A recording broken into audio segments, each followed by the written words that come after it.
What's happening, folks? Welcome back to episode 11 of Coffee and Combat. Today I'm down on Team Rhino speaking with professional MMA fighter who was 2-0 as a pro, and he's welcome onto the show, please, Jamie Abbot. Bissett. Sorry about that, but all good, yeah. How's Strix anyway there? We watched you there in Cage Warriors there, and you set up the whole show there with an unbelievable performance. How did that feel now to open up a big show like that? I was delighted, yeah. It's my second time doing it. I did it last year and won. I was delighted, and got to do it again this year, and just delighted with the performance, you know what I mean? Like, I put the work in, and I couldn't ask for a better performance. It was a class performance, and obviously we were talking there before that you were just dealing with a little bit of an injury there now, so when do you reckon you're going to get the all clear to start training heavy again then for the next fight? Because we know there's a September card coming up. Would you like to be on that? Yeah, I'd love to be on that September card. Like, I'd love to get 3 fights in this year. Right. Like, I'm not going to say, I'd love to fight the minute I'm back. Like, I'll get the all clear hopefully in June, and then I'll go back training then. I think September is a perfect time just to do like a full camp. I'll take it up. Yeah, July, August, do an 8-week camp. Just I wouldn't call it camp, but you would take it like up the intensity. Yeah. And then do that in September, and then definitely one more before the end of the year. Need to be getting 3 in this year. Like, you'd love to have 3 to keep. I'd love to get 3. Yeah, because I'm young and I'm healthy, and it's only a little injury. Once that's healed, I'm fresh. And as you said, you've done Dublin twice now. Would you like to fight outside and anywhere in Europe as well? Yeah, I'd love to. Yeah, if I'm not actually signed to Cage Warriors, so I'd love to get one more win, show them what I'm all about, like, and then hopefully get a contract, and then start like getting introduced over in England and stuff, right? Maybe even the Rome cards. They look good and all, so. Well, I'm surprised after that second fight now, because that was unbelievable performance. Like, you got the whole crowd going, you had good support in there, and like to open up the card, like, that was unbelievable. Do you know what I mean? Like, the whole card was brilliant, start to finish, but that was like set the benchmark for the fights that coming after. Do you know what I mean? So like, they should be looking at that and saying like they're going to do that again. No, target that $5,000 bonus as well. Yeah, exactly. Yeah. From the flying knees and all. Oh, stop! I was looking at it. First off, I seen you and I was like, that's up there. Then the next one, there was a few after that, and I was like, well, maybe not then, you know what I mean? So, Solomon Simon had that cracker of a knockout then. I don't know how he didn't get it for that. No. I know, yeah. Now, the main event was unbelievable. Yeah, fair enough, like, that was some war, and obviously for the title and stuff, and your man's story, but Sol's finish was clean. It was, it was nice, so, basically, what got you into MMA, and was there anything you were doing beforehand? Like, did you do any other sports, or was it just straight into MMA? I was playing football since I'm probably 6 or about 16, and soccer or Gaelic? Soccer, and then I was doing Gaelic and hurling as well. I was shy at them too now, but I was alright at football. I was decent enough. I played alright enough level of football. Who did you play for? I played for Bows and Malachy's and stuff. Yeah. So it was decent. I wasn't too bad. You know what I mean? And then what position? I was striking, and then I kind of drifted to right mid because I was too small then for the top. Centre backs were milling me then. But I played that from like about 6 to 16, and then obviously the rise of McGregor, like that was about 2013 or something, and then I just heard there was a new gym opening up down beside me, Team Round on the Mid, and I just wasn't getting my game in the football anymore, so I just said, fuck, I'll just give that a try. And then went down and just never looked back since, like. Deadly. Never looked back since. I enjoyed it every minute, obviously, when you went in. There was no moments where you were like daunted going in, you just went in, fell in love with it straight away. Never once, and then I always, like, the minute I heard of it, I was like, oh, I'd love to do a fight. The minute I went down, my first session was a no-gi session, and just fell in love instantly, just wanted to know more about the grappling, like, and just fell in love straight away. And you done 6 years as an amateur before you made your jump into the pro game, like, how valuable is that experience, do you reckon, like, for anybody that's thinking about starting off, like, you know? I definitely I'd definitely say, like, get as much experience as possible. Like, the only reason why it's probably 6 years because I got a knee surgery in 2019. I took like 6 months off with that. Then COVID came straight away. I had like 2 years off with that. And then I just went a bit like, I just took the bleeding, the foot off the pedal. Like, I kind of went a little. Were you not training at all in them times, or were you for just COVID? No, I remember it was all them stupid home workouts and all. And then we were like, everybody was training to sly a bit, and then just wasn't proper training. Like, and it took me another probably 6 months to get back with that. So that was probably about 2 or 3 years, kind of not wasted, but just even kind of in let them go. 6 years, you still I got like 20 odd fights in. That's what I'm saying. I fought the best of the best in Ireland, England. All the IMAFs, the IMAFs as well, Europeans, worlds, done them all. So class, and you think that, like, a lot of people do say, like, you can make your mistakes or whatever in them amateurs and all that. Like, looking at you then going forward after winning your first 2 pro fights, like, does that, like, looking back and you're saying, I'm glad I done that many fights, I'm glad I lost that fight because I learned so much there for that. You know what I mean? Going into the next one as a pro. 100%. Like, I'm not a stranger to that, and really in there in the cage now. Like, if anything comes my way, like, I've dealt with it before. I've done it all. Like, I've taken big shots, I've hit people big shots. I know what to do. I've been taken down, like, I've went through it all. I've fought 5 rounds and all, like, many times an amateur, like, fought all styles, like, everyone from every country. So Deadly. And I'm not afraid of that. Like. And what's the difference between, like, you know, they always say, like, in boxing as well, like, the difference between amateur to pro. Do you know what's the difference, a big jump in amateur to pro? I know there's different shots, you can use elbows and stuff like that. Yeah. But, like, in taking a shot, like, you can turn their shots over a bit more and more power. Did you notice that straight away from going from the amateur to the oak? Yeah, I always felt that my style would be better at pro anyways. Like, it's like, by amateur, it's 3-minute rounds, and once a minute and a half is up and someone has you, you're back up on the ground, they kind of won the round, like, so.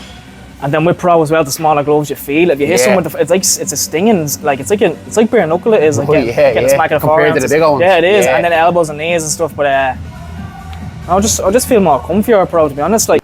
Who were your biggest influences growing up inside or outside this sport? I know you mentioned McGregor there, the rise of that sort of got you into it, but was there any other outside of this sport, like, that really influenced you into wanting to be an athlete? No, none really, to be honest. Probably Gerrard. Yeah, football, yeah. As a Liverpool supporter, like, I loved Gerrard my whole life, and then that was really it. Yeah, so went to be more inside this sport than people looking at that. Yeah. I probably, I didn't really look up to anybody, just kind of did my own thing. Who would you say is your favourite MMA fighter at the moment? At the moment? Yeah. I don't know, there's a few, like, I know he's wrestling heavy, but I like Marab. I think he's funny. Right, yeah, I like Marab. Yeah.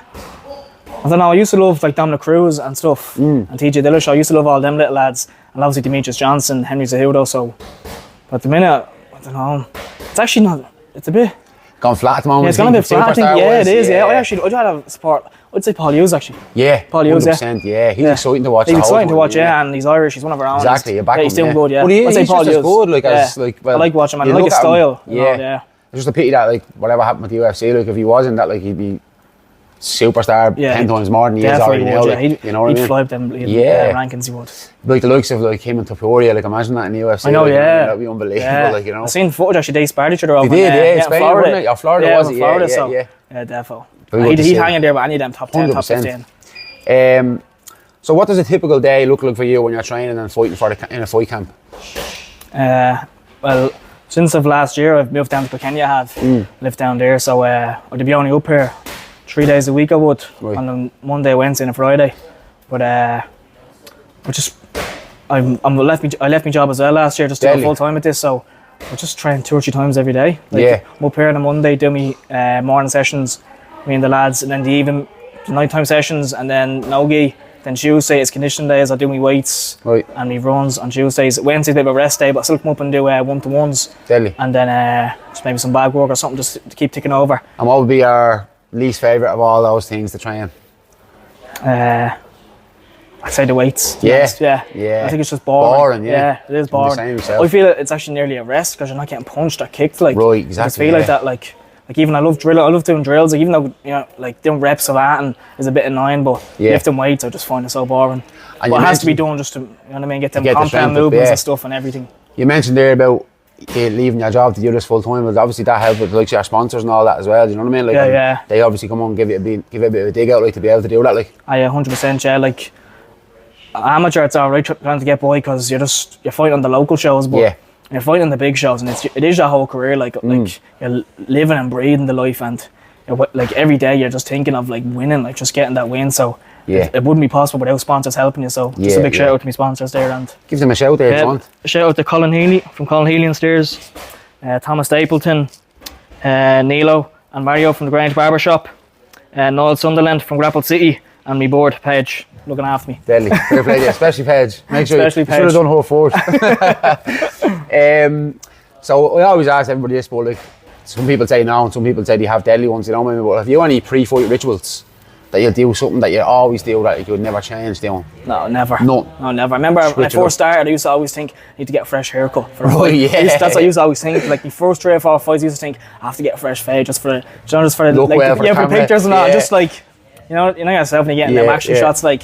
But I don't know, after my first 1 or 2 losses, I just, like, fuck this. Like, I don't give a rat's about anything. All I care about is winning. Like, I've done fights, like, I do like, sometimes I'll go for a walk the night before the fight. Sometimes I'll lie around like 2 days before the fight, just stay. It doesn't matter. Whatever I'm feeling that week, I'll just do. Like, there's no rituals. I don't really believe in it. What's been your most memorable fight in your career, amateur obviously as well, and professional if you wanted them 2 fights as a pro, today, and why?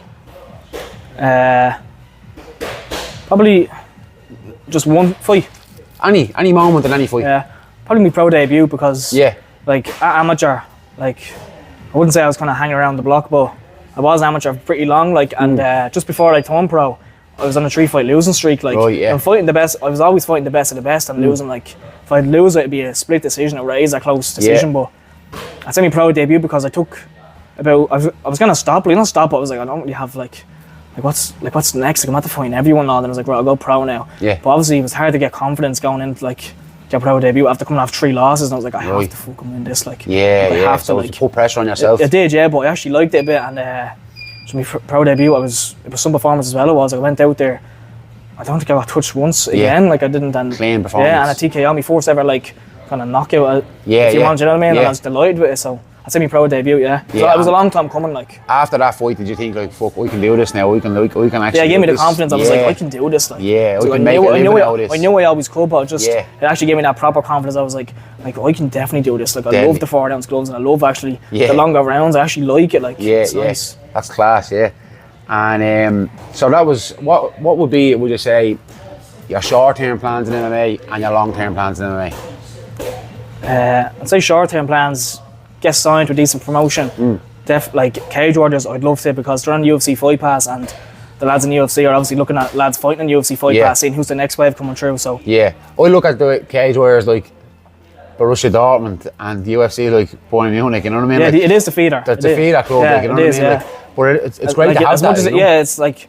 It's still one of the biggest, like, not only they're not only a feeder club, they're still one of the but like it is the direct feeder to the UFC. They put on savage shows. And they want you to get there as well. They do, exactly. There's no animosity, no holding back around. Not at all. They let you go. So that'd be short-term plans. Probably get signed to someone like that, and then I know what my next moves are. And then long-term, obviously the UFC. That's like the Premier League of fighting. Like the UFC is, but like whatever's there. Like if I sign for, I don't know, like a PFL or a one or any, like, and if you make a few million off that, you win a world title, like, are you a failure because you're in the UFC? Like, I wouldn't say you're not. No. So obviously the UFC is the Premier League. But that will be the end goal. But the end goal is just a few million. Exactly. And a gold belt, isn't it? At the end of the day, that's what you're in it for now. Like, just being set, like. But it is obviously the love of it as well. Like, obviously you said that when you went in, you fell in love with the sport. Then you had to make it the jump to the pro. You had that confidence after winning the first fight. You had to fall in love with that. So there's not always just, obviously everything's driven by money when you're walking. Like, that's what it is at the end of hard work. You know what I mean? But even like a couple of wins like that, even like fight for a belt and that, like that would be amazing as well. You know what I mean? Like, definitely. Would you have any advice to any young fellas now starting off? Like, I know they get the same one, but like, and that like someone might not pick up on, like, you know what I mean? I'd say. Not even someone looking to fight as in a career, but anybody even starting their MMA journey, like, you know what I mean? Like, I'd say if you're starting off, just don't be afraid to lose. Just like take your licks, whether it be in the gym or on the competition mat. If you're just doing jits comps or like MMA, like just go for it, because like the worst that happens is you lose and what, like just just go again, like exactly. Like you learn from it, like it really is like it's a lesson. Yeah, it is. It's a lesson. Yeah, it's not a loss. It's a lesson. Just fall forward. Don't like fall backwards. And I mean, just keep going, like, because you will get there eventually. It'll just bring you on further and further in your career then, so basically that's one nearly there now, but what would you say about fighting news now? Obviously you're looking hopefully to get on that 27th of September card in Cage Warriors and then stay active next year. Like. Yeah, I'd love to get on the 27th card in September, but hopefully get signed to them first. Yeah, I'd love to get signed as well, but I'd love to get one more in before the end of the year, because if I'm young and healthy I should be getting 3 fights in the year, like I wouldn't. Willing. Yeah, I should, like, you know. 3 fights in this year, and then definitely 3 or 4 next year. And if I have one in September, one at the end of the year, I'll be 4-0. Then if I win them, like 1 or 2 more fights, and I'm right up the top of the division fighting for a belt or asking for a Dana White Contender Series or something, like something decent. Yeah, that'd be class. And just one other thing as well I wanted to say, a lot of your fights at amateur was bantamweight, and then you changed to flyweight. How did you notice the difference in that, like in weight wise, like? I done my first 2 at flyweight, and then I think it was short notice bantamweight. Right. And then I just whatever was about, I just fought whatever. Yeah, I fought whoever. Because I used to walk around about 62, 63. Right. So it was just a tiny cut to flyweight, and I was just walking around at bantamweight nearly 61. So I just jumped in for them fights. But as I got older, and after the knee surgery and lockdown, I blew up to like 67, 68. And I was like, right, I'm actually. Well, like it's a big cut now to flyweight, or else it's still a decent enough cut to like bantamweight 61. So I I didn't really mind. I mean, once or twice I felt a bit of a power difference at bantamweight, because you might get lads cutting from 74, 75 down to 61, but I just fought whoever, anyway. And how did you feel, like, you didn't, in your own self, not just the power from other opponents or the power in yourself, like, getting to that, like, was it a struggle or was it you don't hand enough? No, not at all, yeah. I think, I remember Redzer gave me, kind of, if you will, the formula to cut weight, like, and I've done that ever since, like, I don't know, probably 2019 or 2020, and I've never missed weight once. Yeah.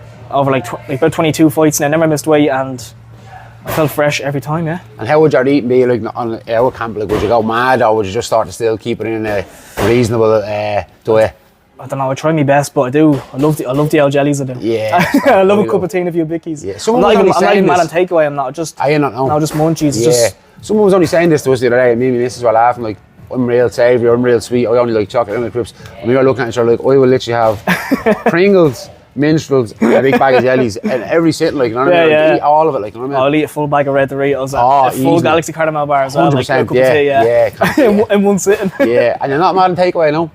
I obviously love it, but, like... What would be your favourite takeaway spot? Give them a show. Favourite takeaway spot? I used to be Lemon Tree back in the day, but... Oh, yeah. I don't know, it's kind of gone a bit... It's gone too much of a chain now, isn't it? I'm in the Kenny now, so... Yeah. What's out there? Just Domino's. Right, yeah. Just Domino's. Well, that's perfect, yeah. Thanks very much, Jamie, for coming on, and make sure you follow Jamie Abbot Bissett on Instagram and everything else, all our social media platforms, and keep an eye out for him, because he's one for the future. Thanks very much. Awesome. Thank you. Sound, bro. Sound, bud.